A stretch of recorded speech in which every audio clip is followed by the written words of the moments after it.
Welcome, everybody.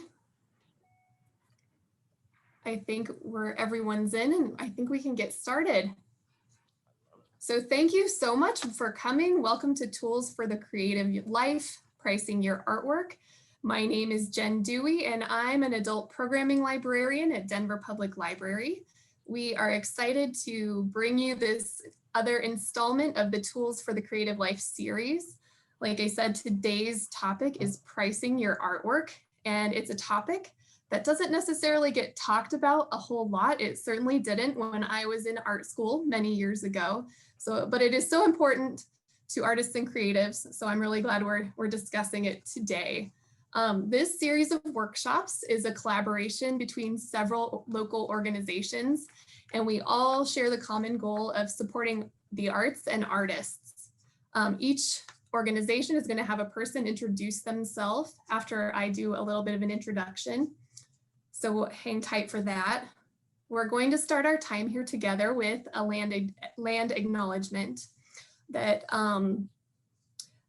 about the land that we are on across Denver. If it's your first time hearing a land acknowledgement, it is a simple and powerful way to show respect and a step toward connecting the stories and practices that have erased Black, Indigenous, and people of color's history and culture, and toward inviting and honoring the truth.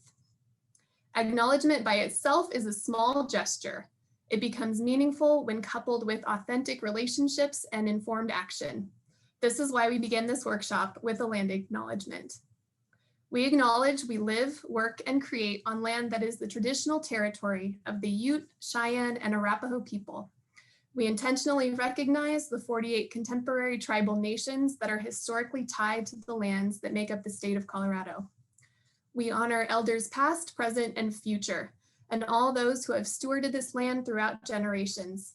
We recognize that government, academic, and cultural institutions were founded upon and continue to enact exclusions and erasures of Indigenous people. We also recognize that much of our nation was built by the hands and on the backs of enslaved Africans and Indigenous people. We stand in awe of their resilience and creativity, and we express gratitude for and celebrate their past and ongoing contributions. We strive to never take for granted the privilege and complexity of living, working, and creating on this land, and intentionally honor Black, Indigenous, and communities of color in our city. We commit to cultural equity and strive to make this a safe and welcoming space where healing can occur, truths can be told, hidden stories unearthed, and legacies of oppression and inequity continuously dismantled. We are also dedicated to presenting this event inclusively. So if you would like to change your name and/or your pronouns, you can do that by clicking on your video. You're also welcome to turn your video on or off. We are recording this, but we are not going to capture any participant information. So as part of Denver Public Library, I just want to say thanks again for coming. We are thrilled to be part of this wonderful partnership of organizations that makes this program possible. I wanted to let you know really quickly that Denver Public Library has almost all of our locations open for limited hours. So please come back in and visit us. We would love to see you in our buildings. So you can find hours and information on that, as well as our other virtual programs online at denverlibrary.org. So I would love for you all to meet our other partners that are part of this series. And I think I am turning the mic over to Meredith Badler from CBCA. Hi, thanks, Jen. Sorry, I'm in my kitchen and my cat is trying really hard to get onto the countertop. So I'm noticing that out of the corner of my eye. Hello, everyone. I'm Meredith Badler. I'm with the Colorado Business Committee for the Arts, the CBCA. We are delighted to be part of this partnership with such wonderful fellow organizations in the metro area. Our mission at CBCA is all about advancing Colorado's creative economy through the intersection of business and the arts. And that includes doing workshops like this, professional development and business skills trainings for our valuable artists, performers, creative entrepreneurs, cultural organizations in Colorado. So we are honored to be part of this group. This is going to be a terrific session. Michael is one of my favorite local artists, and I know he has a lot of great information to share. We do a ton of other programming at CBCA. I will throw some links in the chat. We have a webinar next week on NFTs and copyright law. It's going to be fascinating. So thanks for being here and for including CBCA. I have the pleasure of turning it over to Steph to talk about creative integration initiatives. Thanks, Meredith. Hi, I'm Steph Mcdaniel from the Creative Integration Initiative. We exist to be a beacon for creative vitality through education, creative entrepreneurship coaching, and curation of visual arts, along with kind of custom pop-up things like this workshop collaboration. And just so glad to be a part of this, and really glad that you all could join today. I have the pleasure of introducing John Makowsky from Transforming Creatives. On to John. Thanks, Steph. Hi, everyone. Grateful to be with you. Steph said I'm the Executive Director of Transforming Creatives, and we invest in the health of creatives so they can invest in the health of society.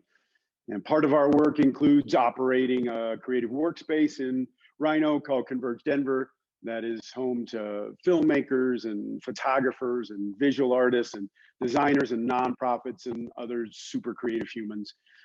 We also provide microgrants to artists through our Artists of Color Fund, moving financial resources into communities of color, one artist at a time.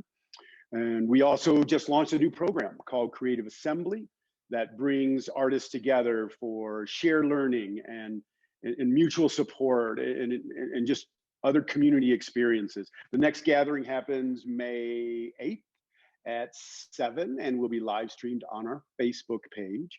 And we work with fantastic partners to support workshops like this one with awesome people like Allie Sharp, who will introduce herself next. Hi, everyone. I promise I am the last person you'll hear from before we get started today. I am the Outreach Director for the Rhino Art District. It's great to see so many faces, so many familiar faces in here. I just wanted to let you all know that if you have not tuned into any of the tools for the Creative Life workshops yet, you can find past recording of these on the Public Library's YouTube channel, as well as on our resources page on the Rhino Art District website. We have such an amazing creative team putting these together. We've had so many amazing hosts, and we're just thrilled to be a part of this. Quick plug, we do have one more workshop tonight for youth in partnership with Denver Public Library and 2B's Creatives. That will be on stickers, slaps, and digital arts. Again, that's a youth workshop. We'll put the link to that in the chat as well. So without further ado, I am thrilled to introduce you to Michael Gadlin, our host for today's workshop. Michael is a professional visual artist represented by K Contemporary Art. He has a studio right nearby in the Rhino Art District at Blue Silo Studios. He is the co-host for Rocky Mountain PBS's Arts District program, and he serves on the Board of Trustees for MCA Denver and is the chair of the board at PlatteForum. So with that, Michael, we are so excited to have you here today, and I will turn it over to you. Thank you, Allie. I really appreciate it. So can everyone hear me okay who is on the team? Thumbs up. Awesome. If at any point turning off my video may help, at least you get to see the work now, and I'm in my studio. So we've had a little bit of issue with video, but we're gonna just flow with it, folks. And I'm so glad I'm here. Thank all of you, this team, for setting me up and allowing me to kind of share this great information for artists. As it was noted, Michael Gadlin, Denver native. I've been creating most of my adult life. I studied in New York and came back home, came back to Denver to try this thing out, to try this business, to see, if I could make it work. And it's a lot of, as many of you artists know, it's a lot of connecting. It's a lot of work. It's a lot of trial and error, right? So I hope I can share, or at least give you good information from all that I have learned through the years of showing. So I'm sure there's a lot that I won't cover. There's a lot I'll get into that isn't just about pricing. It's about leading up to how you price and why we should price maybe a certain way. There's so many factors that go into it. So I'll have kind of a slideshow, and I promise it's interesting to share. Yeah, thank you, John. I got it already, so like laughing. It'll be interesting. I'm sure it will. The last time I shared this, it was live. This was pre-COVID at the Art Students League.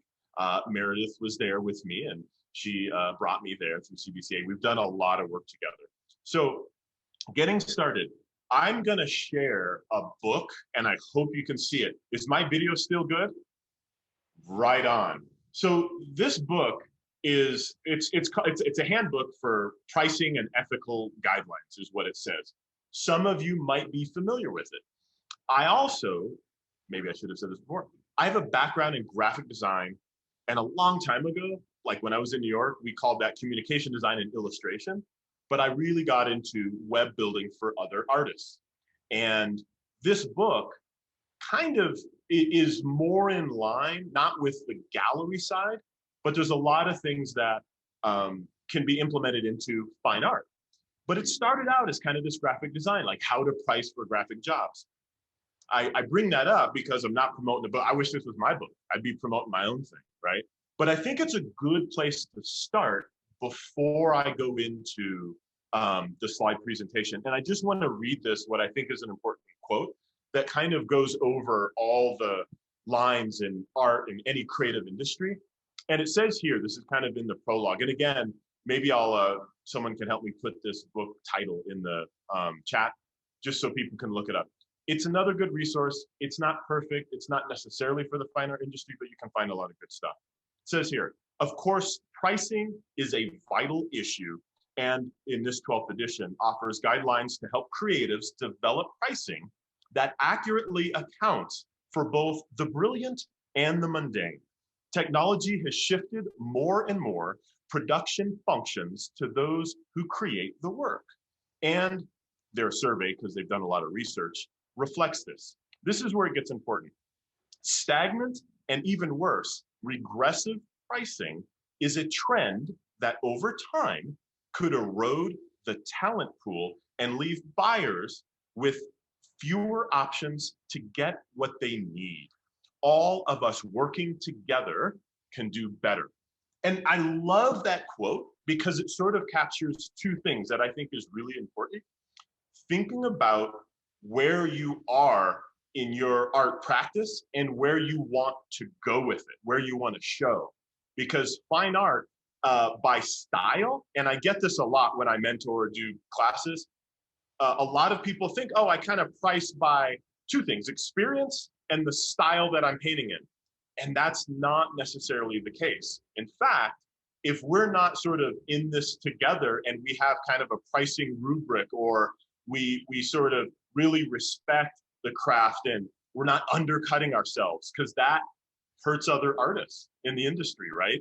It does in graphic design. I mean, you may have a great product. It's maybe similar to somebody else's, right? And let's speak of fine art. And you have a show, and you really need to pay them, and you've been selling at a certain level, and you do a price reduction. Well, that not only hurts you, but it hurts other buyers, right? And other artists. Thumbs up if you can still hear me okay, because my internet connection said it's unstable. It's kind of gently, and I'm also going to not talk too fast. So I made this interesting but thorough. So thumbs up if I'm still good, and thumbs down. Jen's going to get a good workout with her hands. Okay. Everyone can hear me? Am I still good? Kinda? All right. I apologize, everybody. I really apologize for the lack of stability. And I've got a train out there that's making all this noise. At least John's entertained. Hey, look, I am right next door to what will be the new national Western stock show area. So every construction manager and person is on our network. It's crazy. So my apologies. I didn't expect that. All right. Who's sharing my presentation? Who would that be? This is Jen. This is Jen, and I'll share it. Tell me whenever you're ready. Okay, Jen. I say, let's put up just the first page and we'll kind of go from there. Can you still hear me okay? Yes. Okay, good. If anyone's super pissed off and says, I'm getting nothing for free, this isn't right. Just all emails go to Jen. I'm kidding. I'm totally kidding. Just kidding. Just kidding. All right. Can you guys see that pricing your artwork slide now? Is that good? I think they're going to see it a lot better. So hopefully they can hear me. How is my audio? Okay, so when I'm up, I don't see anyone giving me any cues. Anyone? You sound good. You sound good, Michael. Okay. From Linda, says sound good. Sound much better. Ooh, I love it. We're getting some positive energy in the chat box. Okay. So can you do me a favor, Jen? In the upper right, can you still hear me? Yes, I can still hear you. Will you click present? Because it'll get rid of your window and all that, and it'll put everything. Oh, is it showing? Okay, hold on just a second, folks. Yeah, so in the upper right, when you share Google, it's through a Google slide share. Oops. It should just say present next to share, right? Okay, hold on 1 second. I can see it, but I also see your icons, and I wanted to get to some of the, yeah? So anyway. Yeah, hold on 1 moment. I'll just say this if everyone can still hear me. Pricing your art has a lot to do with your experience, like I said before, your story, and that isn't talked about enough. What is your story? And what will the market bear? Are you making something super unique that you think fills a hole in the art market? Or are you doing a lot of kind of what's being done? Those factors matter, right? And also where you're placing your art. Can everyone still hear me okay? I feel like I lost some folks. No? You sound good. Yeah, we can hear you. Okay, good. I just need, because now that the presentation's on it, I only see myself. I don't see Jen anymore with the thumbs up or thumbs down. So, we can hear you. I love it. Thank you, Leah. And thank you all. Love it. If I see that chat box, I'm good. I got confidence. We can do this. So as I was kind of saying before, the 3 things I want you to keep in mind as we go through this is experience has to do with it, but it's not like the top of the list, right? Your story and where you place your art. For instance, if you have, a large abstract painting that you're thrilled to show and you're showing it at an outdoor art fair, that's not necessarily curated, just anyone can enter for the right price. It's going to be hard to sell a piece at a price that you saw in the gallery, right? Because showing in a gallery and showing outdoors at a park, those are 2 different environments.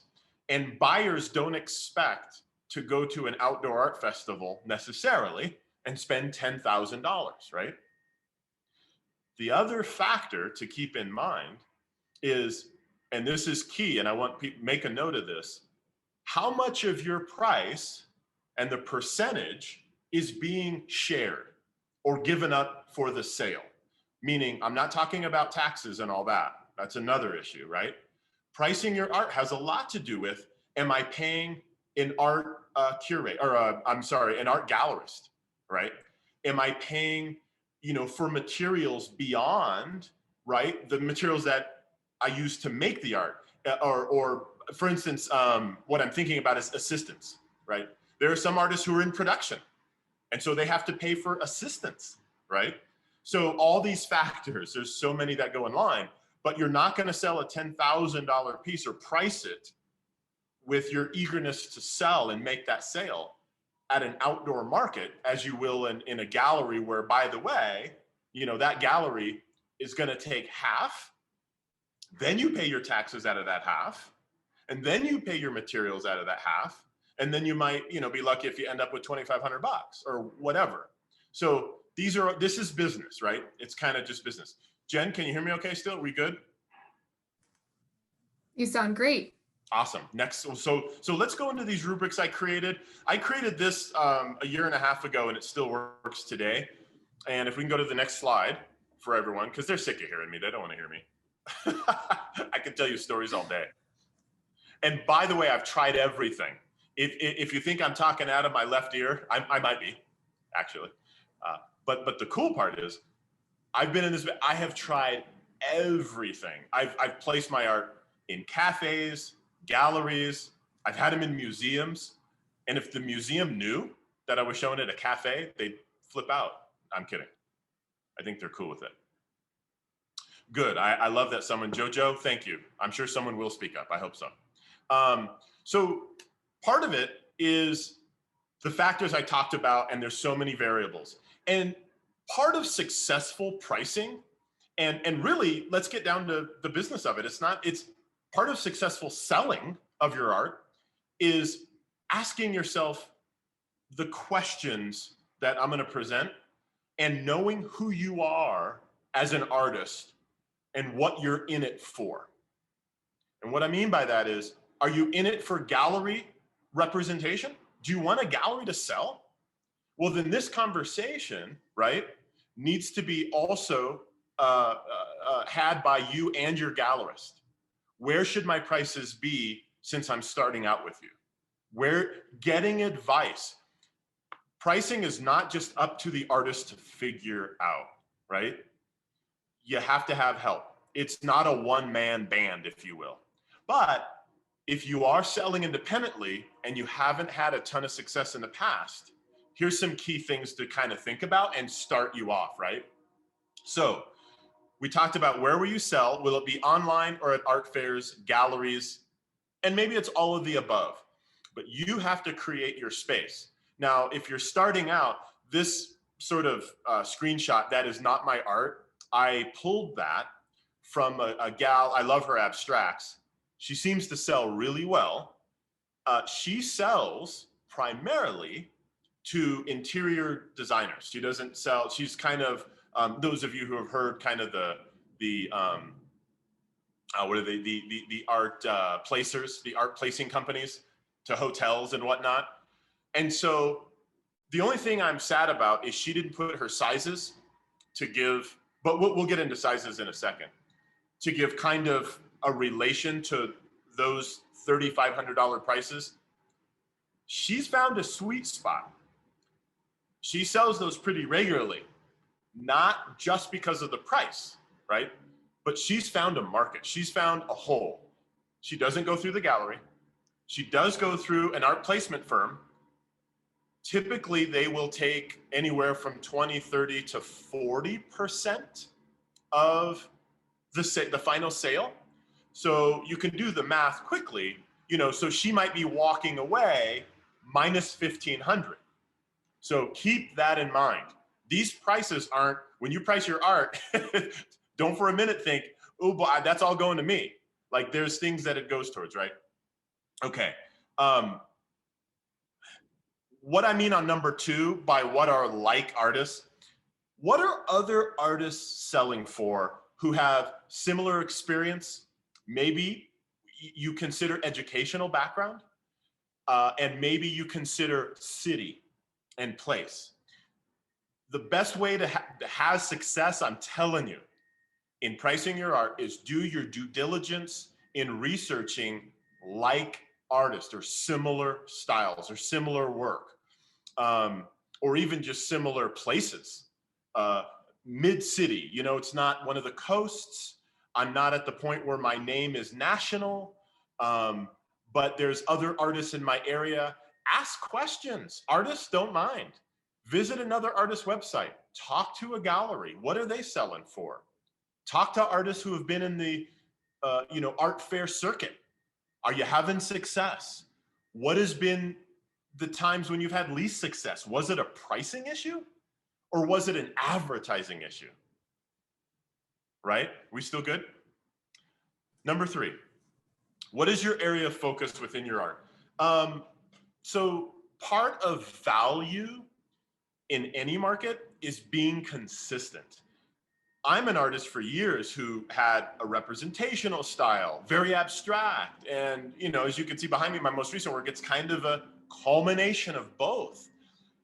I'd like to think kind of at this time in my career, part of my pricing and my sales are part the art, of course, what I'm providing, and it's the name behind it. You know, people can trust I've been in the game long enough. They know I'm not going to give up after pricing my stuff. Even these prices that's right in front of us, $3,500.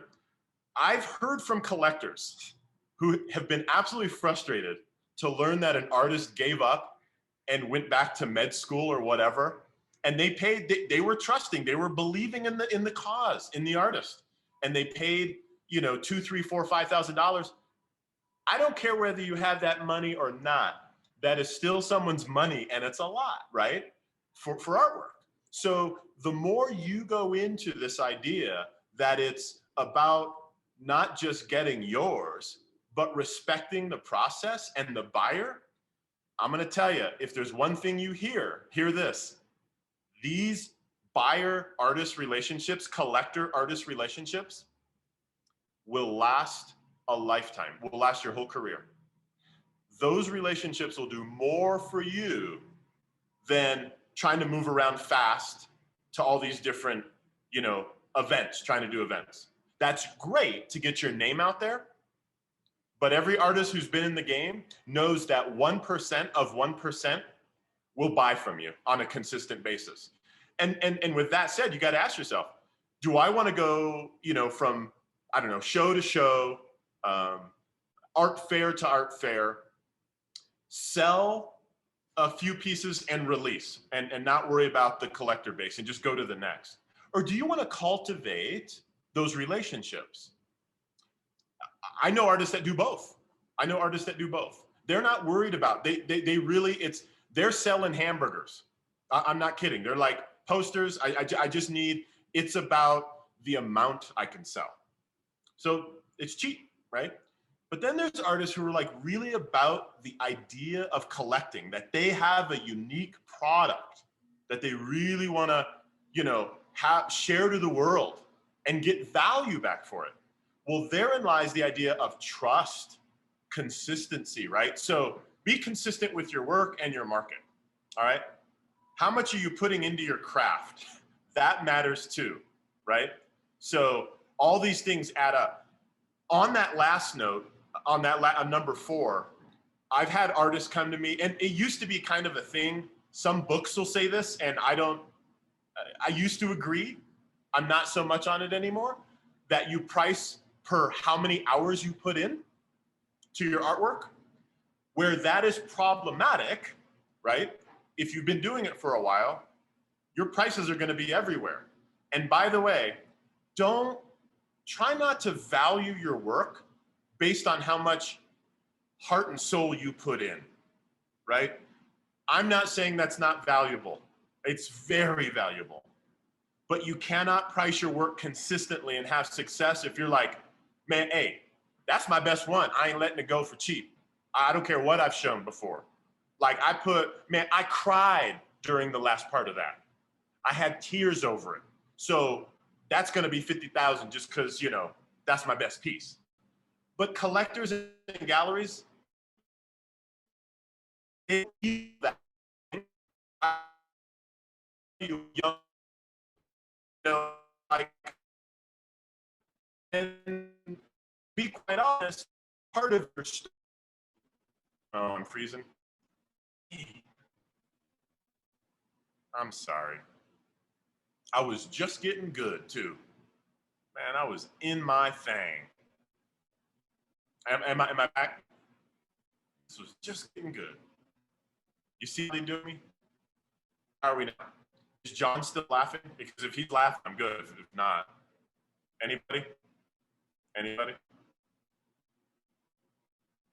Are we?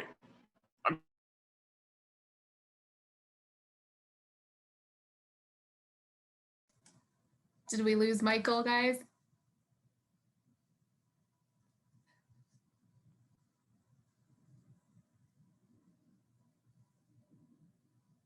All right, let's just give it, yeah, we'll give it a minute and see if we can get back on. Thanks for your patience. Oh, there you are. I am. So I have it automatically jumping back on. Can everyone hear me now? Yep, sounds good. Jen, are we good? You could always interrupt, Jen. You have the you have the authority to jump in and say, we can hear you. You sound great now. Okay, good. So my computer, it automatically will try to get me back on very quickly. So the pause shouldn't be too long. And I was just getting good too. I was getting all passionate. Oh, anyway, let's move to the next one, Jen. You good? How are you doing? Ooh, the pricing matrix. Can you hear me now? Love the passion. Thank you, John. Can you hear me now? Jen, you can speak. Can you hear me? Yes, I can totally hear you. And sorry for any delay. I have a couple screens open. It takes me a minute to get in the right place. So you're sounding awesome. All right. No, that's good. Good, good. I need you, Jen. Jen's in the sidecar. We're driving together. All right. This pricing matrix is something that I learned to use and design myself from past galleries that I was with. And what I found is even if you're not in a gallery, you can create your own pricing matrix. And what that does is it adds value to what you do, that you're about your business, right? And it's consistent based on size, material you're using, and the consistency is also used in other creative industries, this kind of pricing matrix. Now, you can put in the time and how long it took and how much you love yourself and all that. You can put that in the matrix, right? But to be very simple, art placement firms, right? Galleries, they will often and then when again, do you remember the first thing I said is what will the market bear with yours, with your name, your work, your style? What does the market bear? All right, I'm getting my internet connection again. Dang it. Jen, with me still? It's starting to break up a little bit again.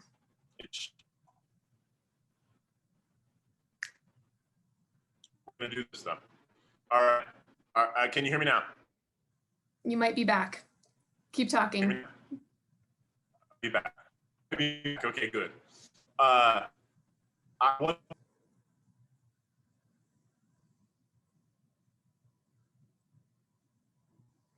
Thanks everyone for your patience. This is the world we live in when we only meet virtually. We're at the mercy of the network gods or whoever is in charge of that sort of thing.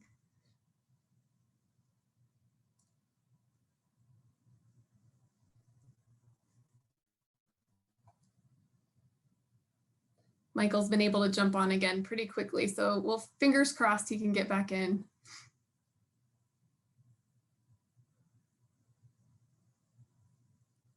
Definitely. And I said in the chat earlier too, but we will gather resources for you all and we will send an email after this program too with like some notes about stuff that has been mentioned, and we'll send links to resources and a link to upcoming tools for the Creative Life events too. So you don't have to be taking furious notes. And I'll check with Michael to see if we might be able to share his presentation too. But he might be back. I see his name. Jen, can you hear me? It's still a little choppy. Okay. Should I call in? Yeah, do you want to give a call? Do you want me to call? Yeah. Yeah. I wonder if that'll be more consistent, because I really want this to be great for the experience. Thank you. Can you hear me? Can you hear me? Not really, a little tiny bit, not really well. So, going in. Okay, I'm gonna let you in, Michael. How do I call? Okay. Can I just dial any one of these numbers? Is that how it works? Yeah, I think that would work. But now I think your audio is working again, so. Oh, is it? All right, it's asking me to enter a meeting ID. I don't even know what that is. Oh, it'll do it automatically? I'm sorry, folks. Right when it was No getting good. problem. In the meeting now. There are more than 30 participants in the meeting. Okay. This meeting is being recorded. Ooh, One of my co-hosts, can you find him in the participants and unmute the phone call from Michael? Can any of my co-hosts do that? Looking for him. Thanks, Michael. I have you muted on your computer, so we're going to look for you on the phone call and see if we can unmute you that way.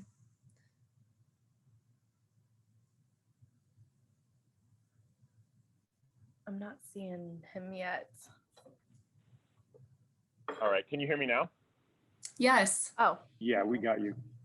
Okay, is that better, folks? Is that yes, is that a lot better? yes. Thank you, Jojo. Again, I see it coming up. And I'm gonna leave my screen up just so I can see the presentation too. But if everyone can hear me much better, then I'm game. Yeah, you sound great. Okay, great. And Jen, I may ask you again periodically just to keep me going, because I'll get it into a flow and then, hooray, teamwork technology. Thank you, Meredith. You're awesome. All right. So this pricing matrix, I was kind of talking about how it came to me from a gallery I used to show in Boulder, maybe over 15 years ago. And they used this kind of pricing matrix or pricing rubric. And it really helped. It helped me with consistency. It helped me kind of separate my fine artwork from sizes. And those of you who are really like superior in math, better than me, will automatically see there's one important thing, right? The smaller the artwork, the larger the price per square inch can be. It is not the other way around. You can get out your calculator and play with this, and you will obviously make your own. Like, what's my overall goal to sell an artwork for? Where I think I fit in, and by the way, there's an art to finding the sweet spot, right? And I often work backwards. So when I came about this pricing matrix, I didn't start with it, obviously. I was already selling. But I wanted to have something consistent and work for me, where I didn't have to always figure it out and kind of price by feel. And that's not sustainable, right? So if I had an artwork for like, $7,200, I needed to work backwards and go, what's my value for that size and per square inch? So you just work backwards. And then you figure out everything that you make around that size. You can kind of generally do small, medium, and large pieces. You will quickly figure out a value at that price per square inch, right? So you also know that if you do like really big pieces like I do, like mural size, you can't have that price per square inch be higher than the smaller works, or even, even close to it. You'll outprice yourself. It'll be gargantuan, right? You'll go from, small works at like this example at $960. And if you were to keep the price the same on works that go above, 4 feet, like 48 inches by 48 inches, you would be in the, whatever, $25,000 range. It would jump so significantly, it wouldn't be right. So you need to figure out what is your break off. And galleries already know this. They already do it, right? So you'll find galleries might break off a percentage or they break off a dollar amount. So as prices get over 2 feet, they might break off, 75 cents like I have here in this example, right? Everyone can still hear me okay? Yep, you sound great. Somebody told me some great math. Wait, what happened? The 16 by 24 is not 320? Oh. Was that a mistake I made? Well, shoot. I told you there were smarter people in math on this call. I already called it out. Hold on. Did I make an error there and no one called me out on that yet? 16 times 24. Oh, it's 384. I think that was a technical mistake. Ooh, smarty pants. Thank you for covering me and saying that immediately. I love it. I love it. Whoever gave me that, you're right. Is not 320. Thank you, Dory. Hey, Dory, give me the right one next time immediately. I love it. Thank you for calling that out. So that is wrong. I don't even know how I did that or why that happened. It's 384. You multiply that, and then you clearly do the same with the price per square inch. Thank you, Dory. She's a mathematician. I'm clearly not. So Jen, we can go to the next one. So besides Real that quick, mistake, we had one question. Do you want me to interrupt you for questions as we go, Michael? yeah. Okay, Let's cool. make this interactive. So someone just asked, I get the cost per square inch differences by size, but how do you calculate commissions? Large pieces with high prices that add 40 to 50% will be hugely outpriced when they take their cut. Yes, that is a fantastic question. And that's one I was going to get at kind of further on in the presentation. So I can tell you, being rep by a pretty reputable gallery that shows internationally, the one I'm currently with, they don't, look, if you have a name and you're selling based on your name, not the artwork, you can say, hey, look, I sell with or without you. So I need my money. I need that $10,000. And that's just what I operate. My operating funds, I can't take less. There's two things that's going to happen you have to ask yourself.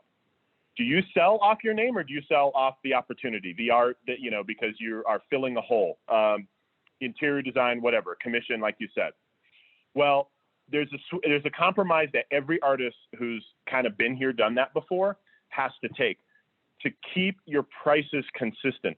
I can tell you that is more important than jumping up and going, well, you're going to have to add 50% on top.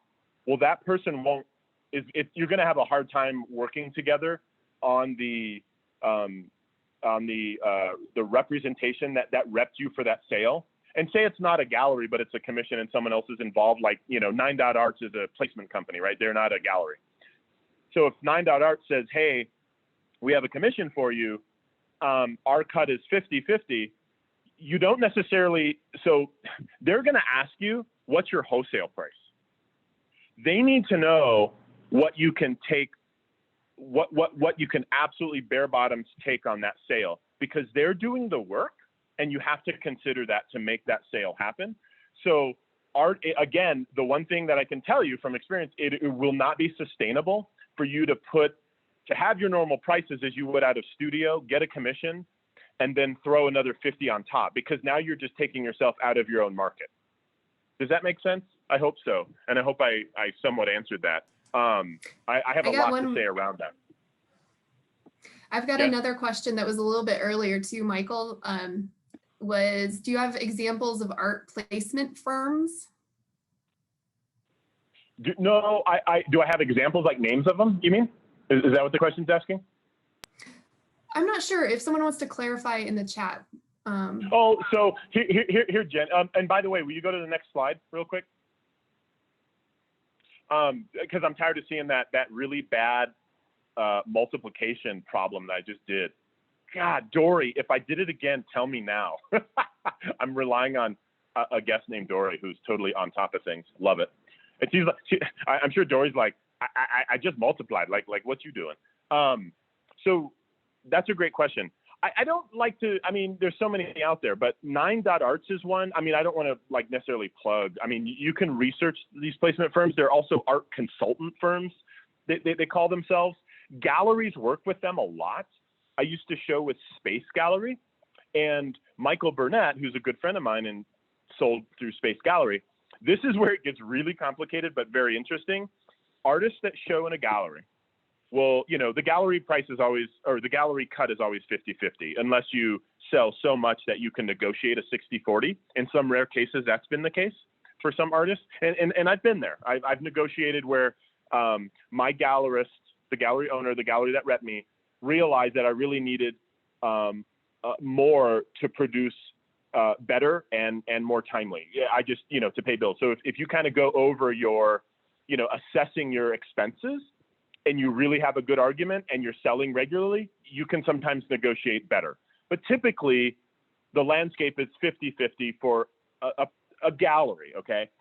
Some are different if they're, you know, there are some galleries that are pay for use, like you pay it out to be on a wall, or there's a membership fee, then it's different. So I'm not saying this is universal. There's a lot of, you know, like I said before in the presentation, there's all kinds of factors that can change. But I'm just saying overall, if you walk into a gallery and want representation, it's usually 50-50. The point I was getting at is when these art consultant firms like, you know, your 9.arts, or I can't name one right off the top of my head. I mean, there's so many, and I've been in, you know, and I don't think that's important because you can look those up, but that's one.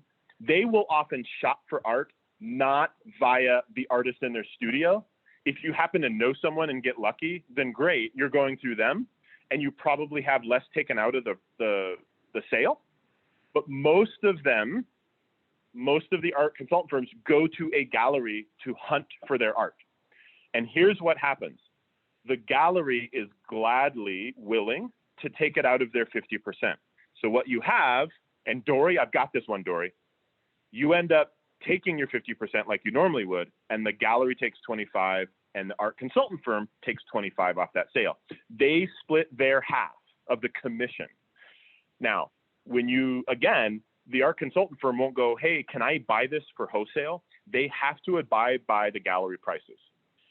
Those of you who are screaming right now going, Michael, that's not always true. I'm with a gallery, and I've had my gallery owner come back, and they said, hey, we could make this sale if you go down a little bit by 10% because of this collector, or it's going into a major hotel, and we want to make the sale.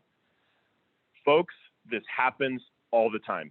No matter what city you live in, no matter what country you live in, everyone wants a great deal.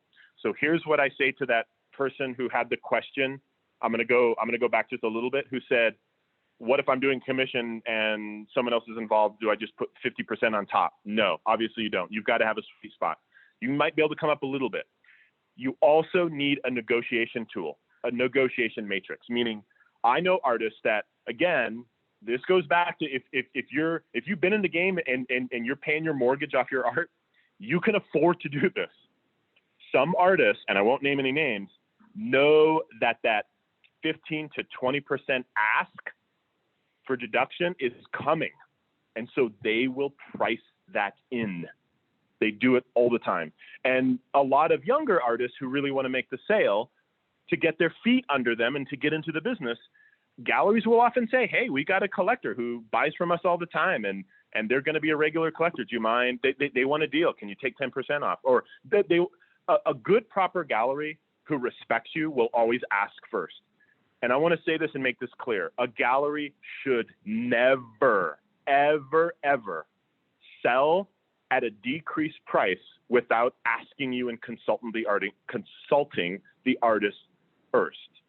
I've had a gallery do that, and we didn't do business anymore. Plus, they ended up closing a year later. It's absolutely inappropriate, and it's not ethical. But I hope that kind of answers some things. There are so many factors that go in once you found your sweet spot of what the value of you as an artist is, and what the value of your art is. Once you found, like, hey, I'm good at, $3,500. Well, now you got to consider, if you hunt for representation, you're cutting that in half. So when you go to that, and believe me, selling consistently at a consistent price and raising them according to the demand is way more important than your ego. I don't have time enough to tell you all the stories of where artists have failed them, shot themselves in the foot.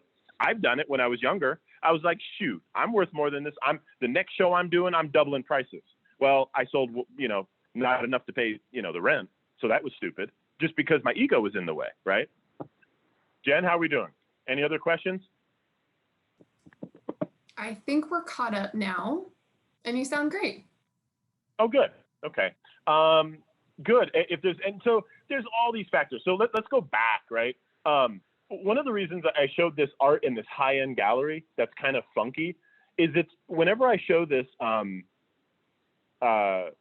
presentation, which has only been one other time. So clearly no one at that presentation brought to my attention that error, I feel like an idiot. I'm always reminded that selling art at a high price or selling art at all is not about how great you think you are, okay? I hope you hear me here. Again, I've been doing this where my ego's been in the way and I've been like, man, I'm good. You know, this art's gonna sell for some art, and how it sells and your market is how you make it. And there's the best quote that me and a good friend of mine say to ourselves constantly, and we live by it. It is not what you know, it's what you can prove. And therein lies the business of selling art. Can you go to the next slide? People can capture this later. Thank you, Jen. Appreciate it. How are we on time? Next slide. Jen, are you still with me? I'm with you. Your next Sweet. slide, are we good? Okay. Yeah. So though I said that, you know, it's not what you know, it's what you can prove. That is certainly the case. But you have to start somewhere, and you have to be practical. You have to be sensible, and you have to be right for you. What will the market bear? We talked about that. What are the things to consider? Cost. What does it cost you to make your art? If you don't get to know Excel spreadsheets, and you haven't before, get to know them now. In fact, with my graphic design background, I've gotten quite good at them, but I hated them before. I did not like doing anything that had the, same size rectangles, and I'm sitting there looking at numbers. Clearly, Dory is sitting there laughing, going, yeah, we knew that going in.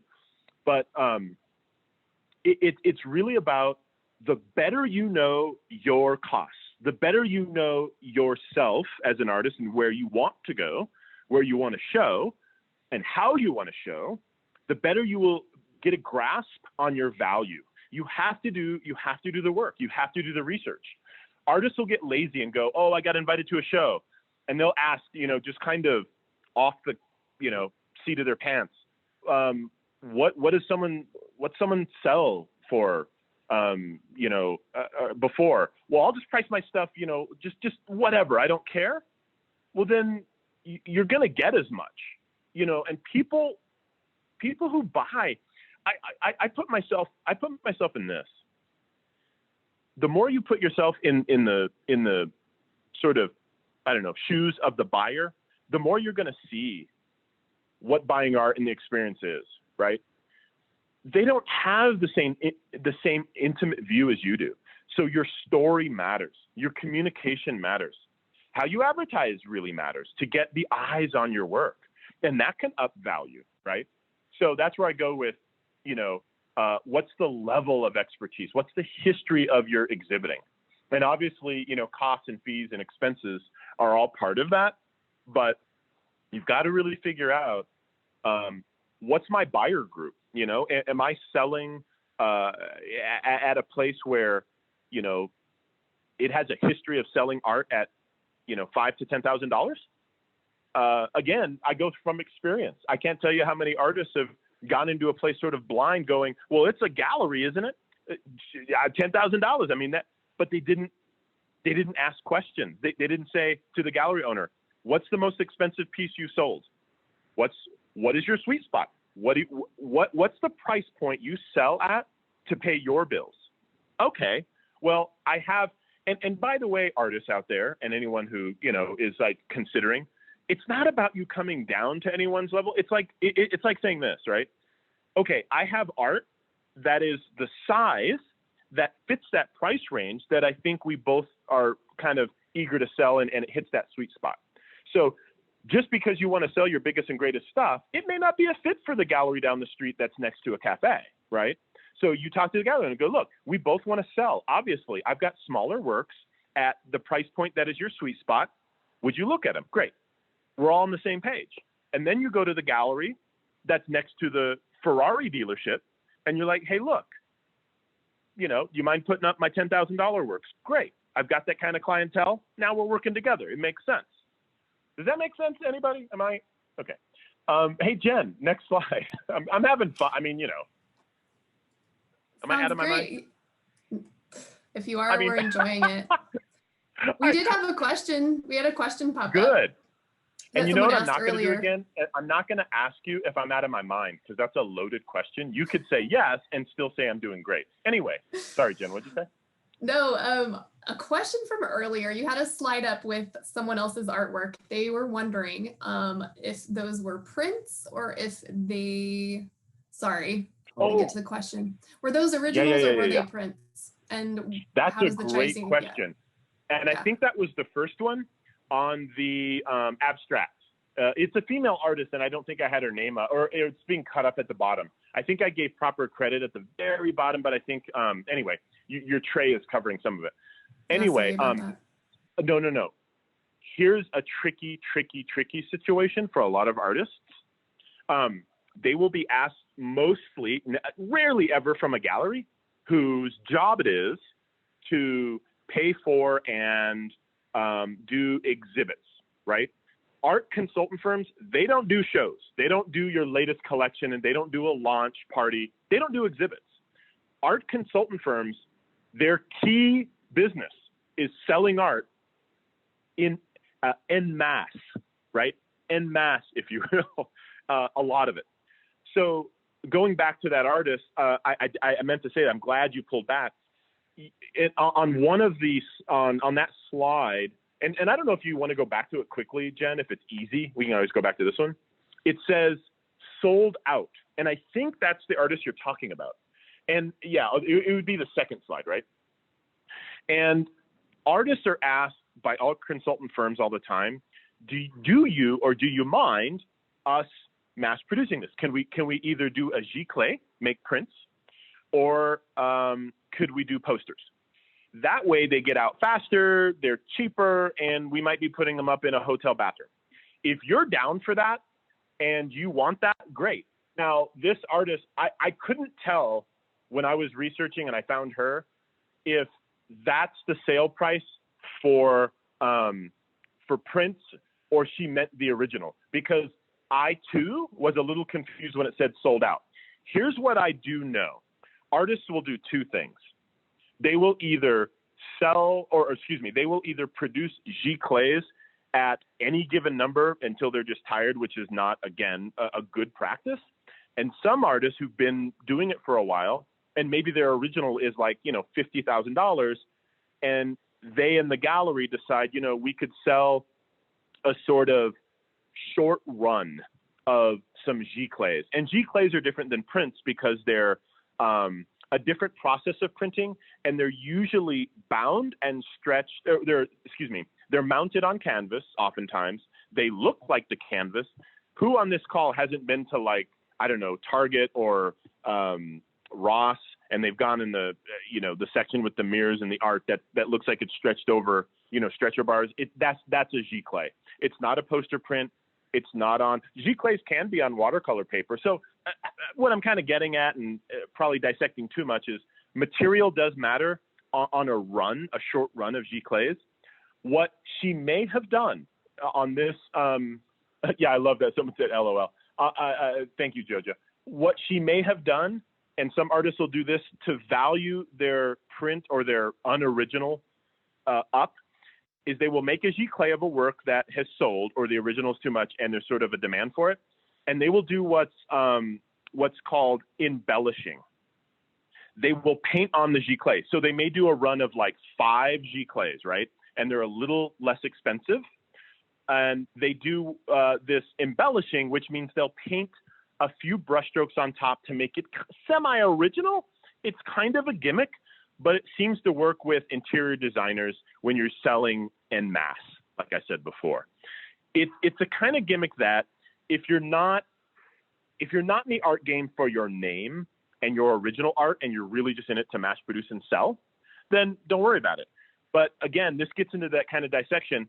Artists are always, who are business savvy and price savvy, are finding ways to hit that sweet spot, and listen to this, per their market.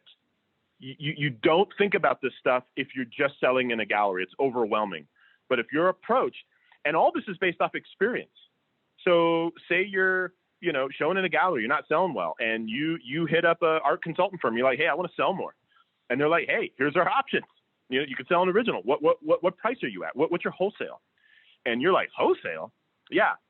What cut do you have to have off the price that we will put as a retail? I used to hate that question. I was like, I don't wholesale my stuff. My stuff's valued at this. Well, I quickly learned that what they're asking is, what's your percentage? Because what they can't do, going back to that first question, is they're not throwing 50% on top. They're never going to sell it, right? So they're asking you, what are you willing to sell to me as a dealer to then have me sell to the public? Because they're going to do the work for you. So I kind of want to revisit that statement that it's really important to know not only your prices, but who's taking percentages and how you're selling it. If you sell, if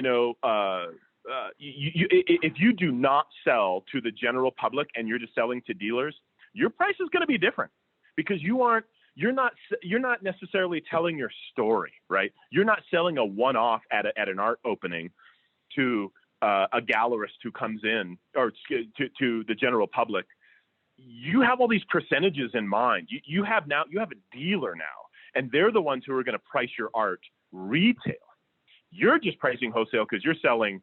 You are now putting a middleman in the game, and so that pricing is different than if you don't have the middleman in the game. Does that make sense? I hope that makes sense. Did I answer anything? Okay. So, another one for you if you want. Okay, Jen, am I doing okay though? Is it all right? Yes, Jojo. I don't know who Jojo is. Jojo is on top of it. Thank you. Thank you, Jen. Yeah. Let me slide forward first. Yeah, go. Let's go back. And by the way, that art right there, that childlike art. Can we go back to that one?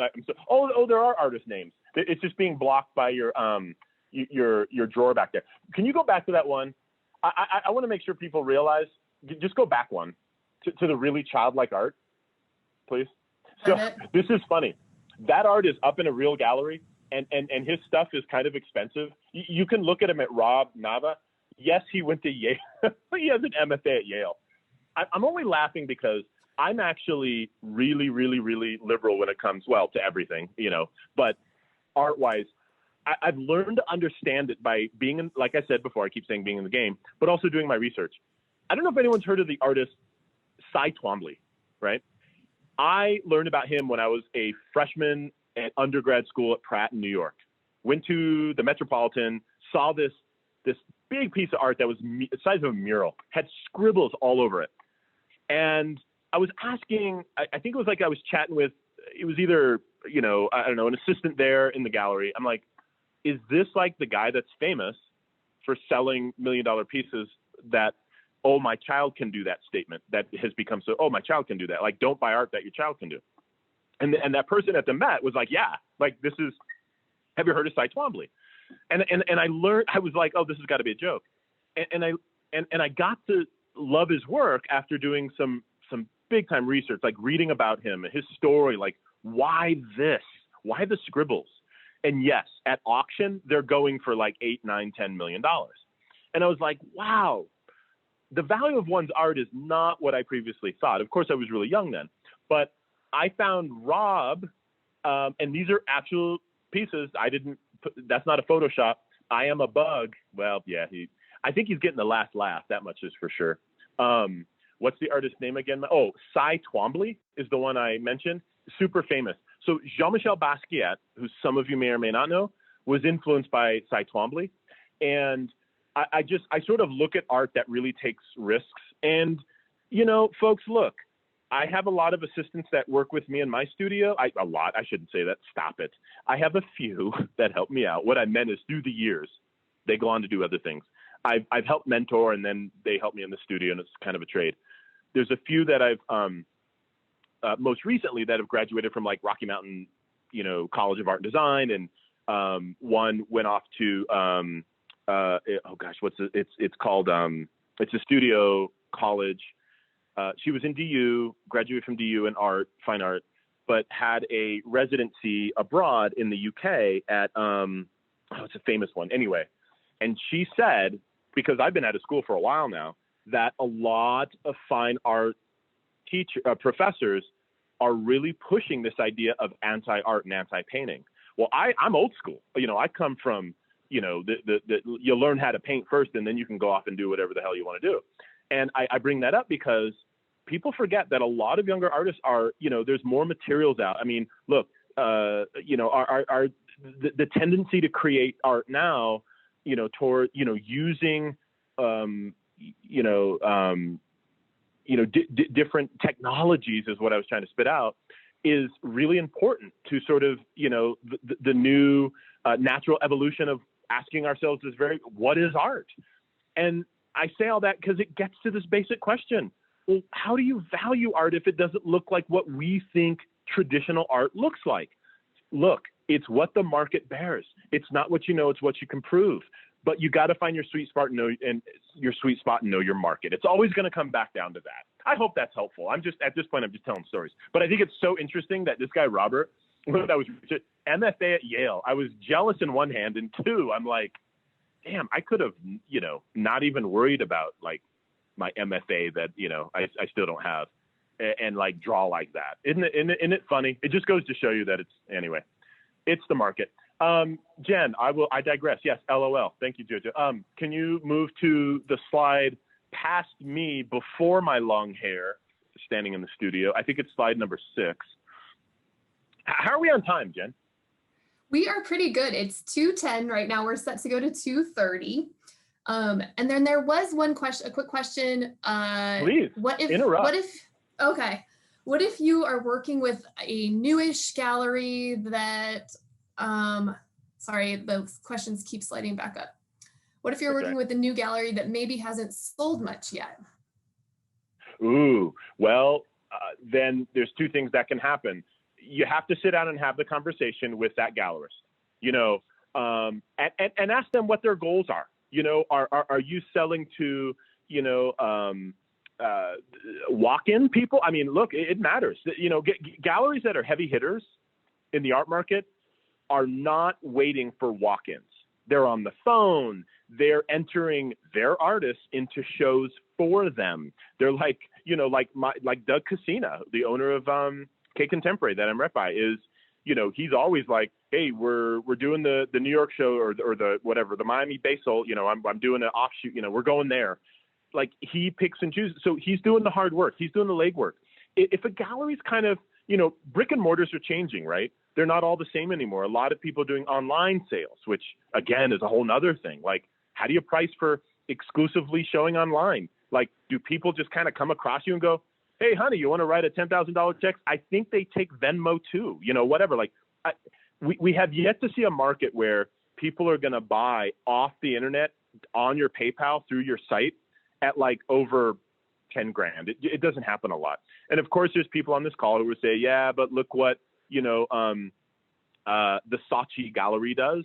The Saatchi Gallery, you can create your own account and be a member. I think it's a small fee, and they sell for you. You're not actually part of the Saatchi collection, that has become famous, but you are part of an online buying opportunity. Your prices you're not gonna sell, sight unseen from a collector in Germany over 10 grand. You could look at and they have matrix, like a sales rubric that they'll send you. And I watch those things all the time, and it's pretty low if you're just depending on a buyer to buy sight unseen. Going back to the gallery, if it's newish, if you have a conversation, like, I'm curious as to know, like, what's your experience as an artist? Do you have a level of experience selling more than this new gallery? In that case, you talk to the gallery. Let's just say like that's the case, right? Let's say you've kind of been around the block and you've been selling and you're just ready to, the gallery looks good, the person, you like what they're doing, you believe in them. Well, then you're going to kind of be maybe, I don't know, the Mercedes in that situation, and the younger artists who've never sold or never shown, and they're kind of just happy to have a wall, maybe they're the lower price. Look, every gallery, they will have a range. And so in some cases, if you're like, look, you're a new gallery, I like where you are, here are the prices I'm really comfortable with. I have to make this back to sustain in order to pay my studio rent and materials. That's the conversation you have to have. And if that gallery knows what they're doing just business-wise, just from a very basic point of view, and they are like, to pay my rent and to be here and to have you show, we need to sell this many per month.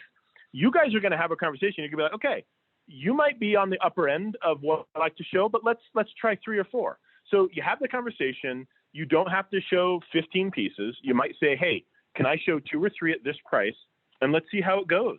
But it's the conversations that make success happen. It's communication, right? So don't be afraid to be the higher end artist in a gallery, but you got to be within the range. I hope that makes sense.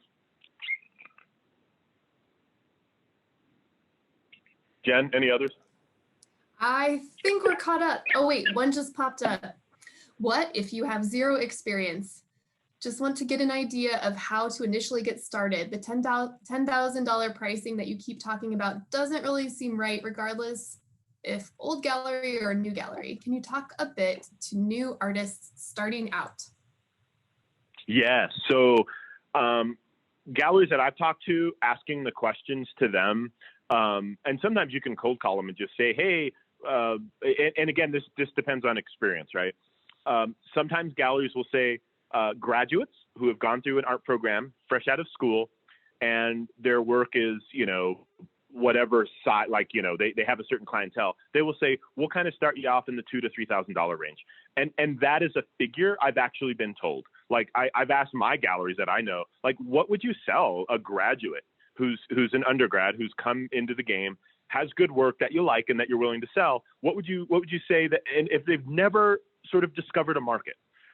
They've actually told me it's between, $2,000 and $3,000 for like a 4x4 piece, right? Kind of large, because we can move those and then you get the experience. I've also had galleries tell me they won't raise prices to consider you at, I'm doing air quotes, at a certain price point until you sell 5 or more at a certain price point. So a lot of artists are like, when do I consider myself like kind of making it where I'm selling some stuff and then I can kind of move up slowly? Like, when is the demand? Galleries won't, touch their prices on you. They might lower them in an experiment to say, we didn't have as much success. Why don't we lower them by 10% and see what happens?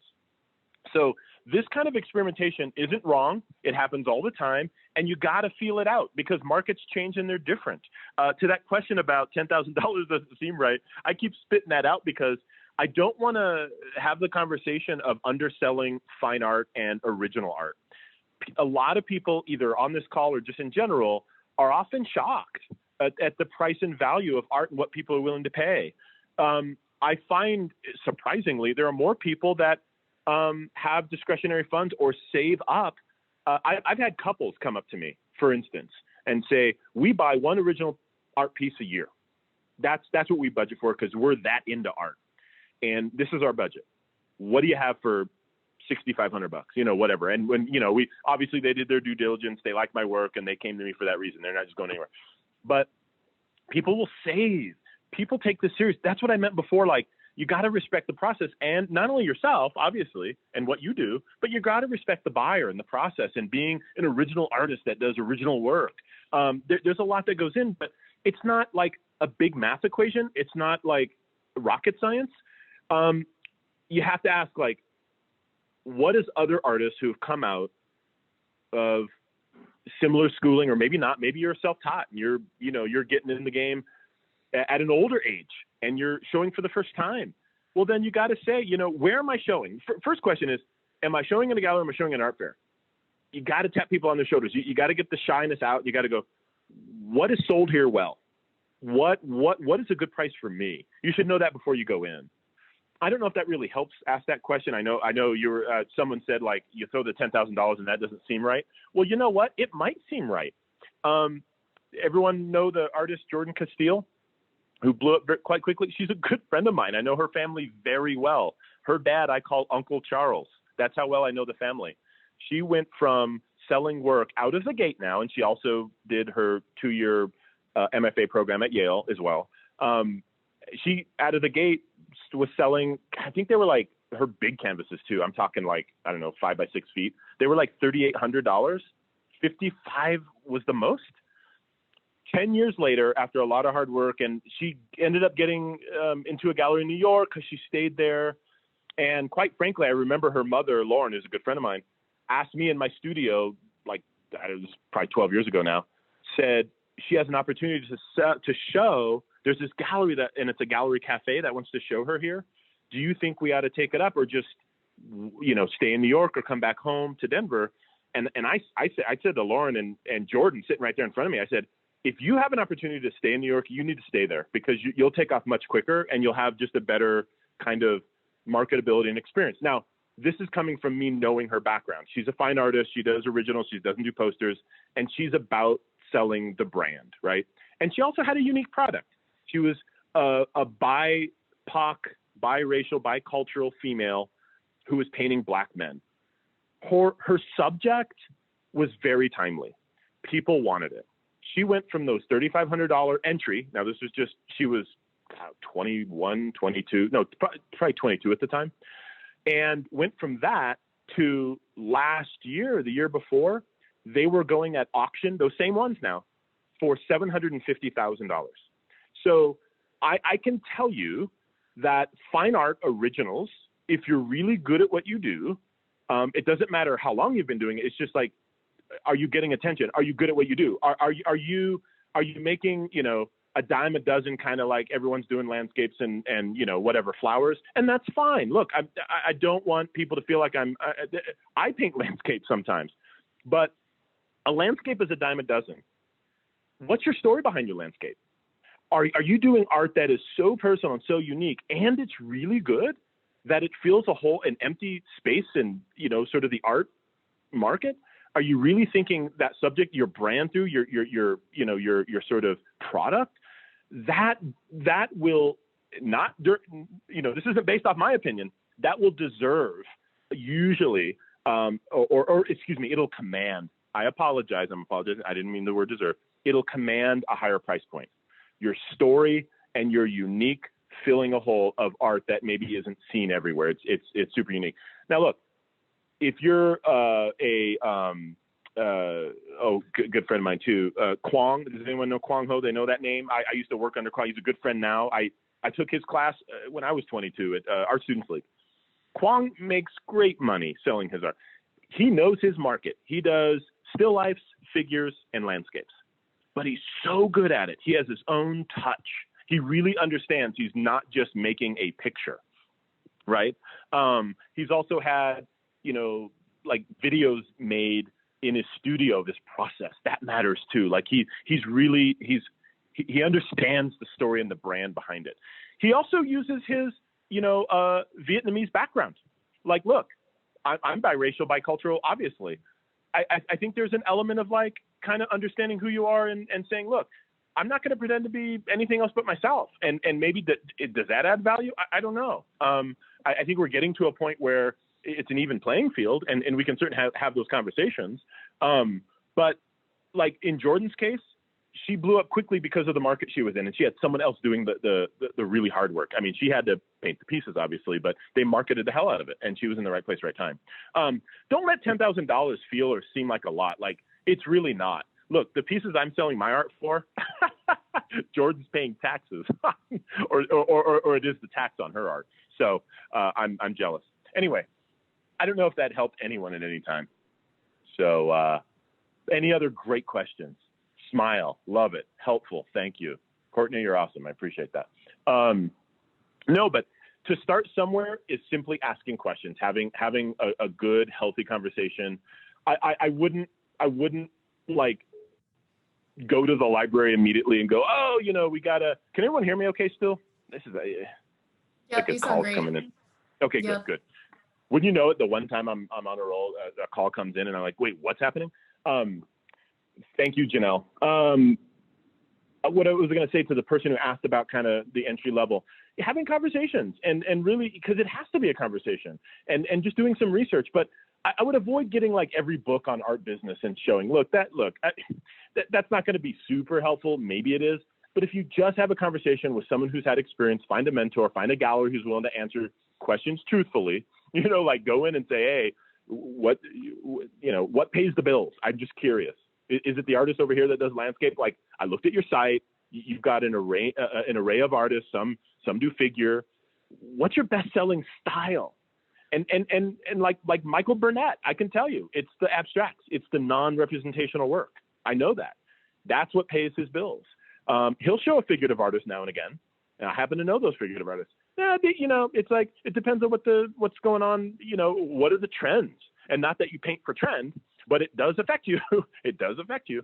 And it depends on the city you're in and how, is that gallery doing a lot of, are they doing a lot of promo? Are they spending time, or are they just like, looking good on the inside and hoping that, they get walk-ins? Well, that's not sustainable either. So there's a lot of factors. I hope that helps. The game is interesting. But I want to get to more solid things. How about selling without a gallery? Ooh, I like that, from Samar Hatcher. Okay. Samar, that's a great question. I have sold independently. I know a lot of artists that do. More and more people are. That means everything we talked about, the business of it, being on top of your P's and Q's, creating a matrix, getting to know your Excel spreadsheet, figuring out your costs. And then, Samar, finding like, where the heck am I going to sell it? At a studio? Am I going to do studio invitationals, post-COVID? Do I do a limited like group of folks and kind of show them my process? Do I do, exclusive, like showing people on Instagram what I do and then, sell that way, create traction to my website? There are many ways you can do it without a gallery, and more artists are. I would also advise, there's some great articles on this subject through the globally known artsy.com has a bunch of articles. If you just go on Artsy, you can also go on ArtNet. But Artsy's great because they write on global arts and markets, and they seem to have a real good handle on it. And I like a lot of their not only a lot of the artists, a lot of their articles on this very subject. Artists who are getting to the point of kind of being nationally or globally known, and how they're handling working without a gallery, or maybe they have one in one city, and and this gets complicated and you want to be careful. They might have a gallery in one city and they sell out of studio. I can tell you this, folks, if you heard nothing else from me, hear this. If you want to have success, and we're talking about pricing your artwork, and I already said the word consistency 100 times, because artists do this, we are stubborn, and we need to pay rent as artists, but we can't let this get to us. If you sell at a price in a gallery and you've sold before, even just a couple times, if you undercut yourself because you're desperate for a sale out of studio and you aren't consistent, you will price yourself out of the game. It is so hard to recover from downgrading yourself and cutting prices for a desperate sale because you need to make this month's rent. You need to think strategically, and you got to think outside of the box. Smaller works. I've had to do this before, and I've watched it done. You do a studio invite of all your closest friends and collectors, and say, by the way, I just came into my head of the great Bob Ragland, who just recently passed away. He's a Black artist here in town that just passed away. Great mentor, great friend, and he always used to walk around. If anyone knows Bob Ragland, there was an article in Denver Post about him. Read it if you can. Bob Ragland. He used to have a PBS show well before I had a PBS show, like way back in the day. And he would always go around with this jacket, this jean jacket on, and these patches that he would make that says "No starving artist." And he would say, there's no such thing as a starving artist if you're doing the right footwork. And he would say, real artists don't starve. This is his mantra. And I bring that up thinking about, studio sales. He would always do this thing that paid for his mortgage. He would always tell me this. You don't sell the great stuff you're putting in the gallery, or excuse me, the big stuff. You could sell sketches out of your drawers, Michael. You could sell the smaller works. You can sell drawings. You could be super creative and inventive and not undercut the sales or your strategy that you connect with your gallery. I have witnessed artists getting, dropped by a gallery, getting collectors, sort of kind of arguing with them, where they said, well, I now know that your prices aren't really what they are because I went to the gallery. You got to be really careful. And now I know I can get it cheaper if I just go to the studio. So I won't go to the gallery anymore. Now you're undercutting your gallery. And you have a responsibility. If you are an artist who really wants someone else to do that work, well, that's why you're paying the 50%. But you got to be careful. You got to be consistent because you too have a responsibility. But it doesn't mean that you can't do or sell out of your gallery. I have the conversation with Doug all the time. Hey, Doug, I've got small things I want to sell outside of the collection you have. Are you cool? Yes. Just be consistent. What are you thinking about? Here's what I'm thinking about. Boom, we're on the same page.